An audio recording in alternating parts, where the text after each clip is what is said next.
जय श्री कृष्णा। आप सबका वैदिक प्रेडिक्ट में स्वागत है। आज का विषय है आर्द्रा नक्षत्र। नक्षत्रों की सीरीज में बातें हो रही हैं, तो आज बात कर रहे हैं आर्द्रा नक्षत्र के बारे में। ये छठा नक्षत्र है नक्षत्र की सीरीज में, और आर्द्रा जो है इसका मीनिंग है ग्रीन, फ्रेश या मॉइस्ट कह सकते हैं, जैसे गीलापन जो होता है उसको कह सकते हैं। दूसरा, इसके जो लॉर्ड हैं वो राहु हैं। अब जहां पर राहु आ गए तो राहु से जब रिलेट करते हैं तो वहां हमें क्या ध्यान आता है कि कैओटिक पोजीशन और कहीं ना कहीं कुछ डिसरप्शंस। लेकिन क्या होता है कि जैसे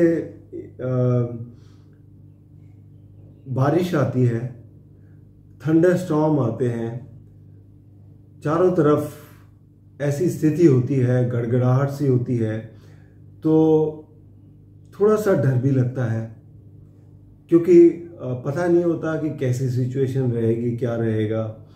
लेकिन राहु के पीरियड में भी कुछ ऐसा ही रहता है, क्योंकि ये चेंज आता है, और चेंज आने से पहले ये सब कैओटिक सिचुएशन रहती हैं, थंडर स्टॉर्म रहता है, डिसरप्शंस रहती हैं, और ये सब होने के बाद चीज़ें बहुत अच्छी तरीके से उसके बाद सेटल होती हैं। एक नयापन आता है और एक नई शुरुआत होती है इसके बाद, क्योंकि ये फेज़ बहुत ही ज़रूरी है।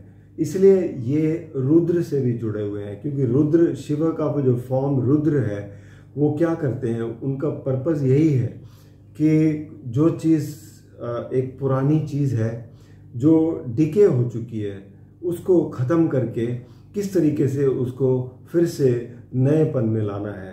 तो रुद्र का यही काम है, तो इसलिए इसको रुद्र से भी जोड़ा जाता है, क्योंकि इसकी डेटी भी है रुद्र।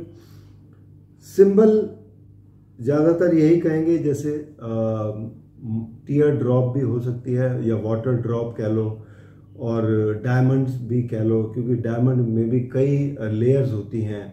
तो ऐसे ही राहु के अंदर भी बहुत सी कई लेयर्स होती हैं। अब राहु की, जैसे आपने समुद्र मंथन की कहानी सुनी हुई है कि असुर थे, और जो उसमें समुद्र मंथन के टाइम ये देवताओं की लाइन में भेष बदल के बैठ गए थे, तो वहाँ पर इन्होंने अमृत भी पिया। लेकिन इस बात का भगवान विष्णु को पता लग गया, और उन्होंने जो उस असुर का, जो स्वरभानु नाम था, उसका सर काट दिया। और जो सर काटा था, काटा हुआ सर, उसे राहु कहते हैं, और जो धड़ था उसे केतु कहते हैं। तो राहु इससे, इस नक्षत्र से रिलेट करते हैं, जो आपका एक किस्म से थिंकिंग प्रोसेस है उससे रिलेट करते हैं। ये बहुत ही ज़्यादा डीप जाते हैं। फ्यूचरिस्टिक प्लैनेट है, आगे हमेशा फ्यूचर की सोचते हैं। फ्यूचर इसलिए क्योंकि पुरानी चीज़ डिके हो रही है और हम आगे फ्यूचर की तरफ बढ़ रहे हैं। तो ज़रूरी बात है, जब भी एक कोई चीज़ पुरानी ख़त्म होती है तो उसमें अपहीवल्स होते हैं, उसमें कहीं ना कहीं बहुत सी चेंजिंग सिचुएशन होती है, अनसर्टेनिटी सी दिखती है। उसी के बाद तो सेटल होगा, नयापन आएगा। तो ये सब इसमें इस तरीके से दिखता है, और इसका प्राइमरी कॉज यही है, चेंज लाना। अब नेचर का भी यही रोल है।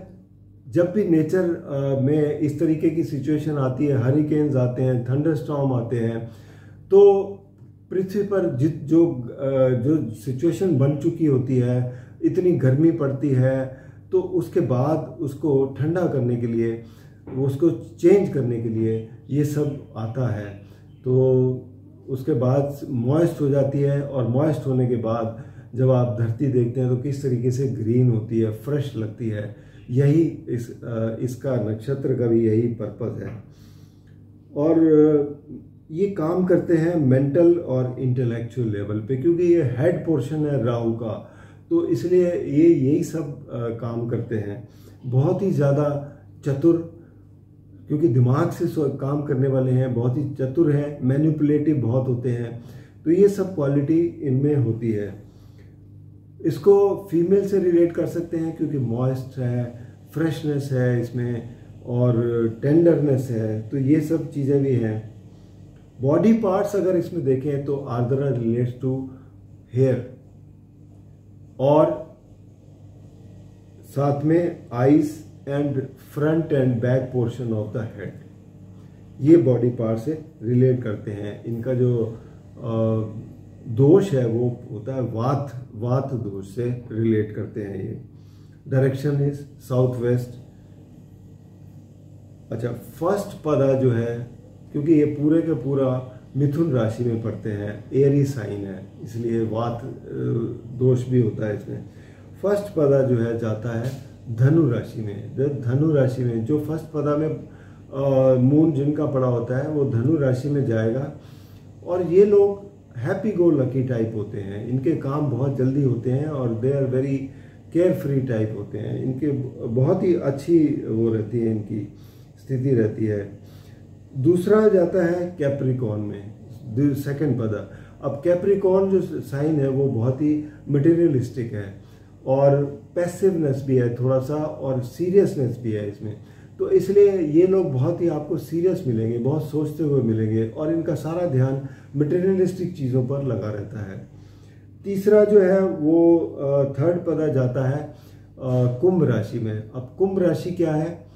आपका कुछ रिसर्च, नया रिसर्च करना, साइंटिफिक डिस्कवरीज करना और इन सब चीज़ों में, आईटी में और सॉफ्टवेयर में, तो ये सब चीज़ों से जुड़े होते हैं। कहीं ना कहीं कुछ नयापन लाना है, तो ये इनकी क्वालिटीज़ रहती हैं। फोटोग्राफी, फिल्म इंडस्ट्री, ये सब से जुड़े रहते हैं। चौथा पद जो है वो मीन राशि में जाता है। अब मीन राशि क्या है? कंपैशन की राशि है, डिवोशन की राशि है। यहाँ पर आप सब कुछ छोड़ देते हैं। तो ये जो राशि है यहाँ पर आप बहुत ही सेंसिटिव है, कंपैशनेट है। तो यहाँ पे आपका बहुत ही पॉजिटिव एक किस्म से नेचर रहता है, क्योंकि आप कुछ यहाँ पर बहुत स्ट्रांगली वो हासिल करने के लिए नहीं है, बल्कि सब कुछ देने के लिए हैं। यहाँ पर आप बहुत कुछ दे देते हैं लोगों को, तो ये नेचर रहता है आपका। प्रोफेशन ज़्यादातर जैसे मैंने बताया इसमें रिसर्च है, electric, electronics, IT industry, film industry, aircraft, airlines, ये सब चीज़ें हैं इनके साथ जुड़ी हुई। अच्छा, पॉलिटिक्स जुड़ी हुई है इनसे, बहुत ही पॉलिटिशियंस होते हैं अच्छे, क्योंकि राहु है ही है ऐसा, दिमाग से काम करने वाला है। मैनिपुलेटिव क्वालिटीज़ होती हैं, इस वजह से बहुत अच्छे पॉलिटिशियन होते हैं ये लोग। जिनका भी आपने देखा होगा 10वें घर में अगर राहु बैठा हुआ है, they are very good politicians और अच्छे मैनिपुलेटिव होते हैं।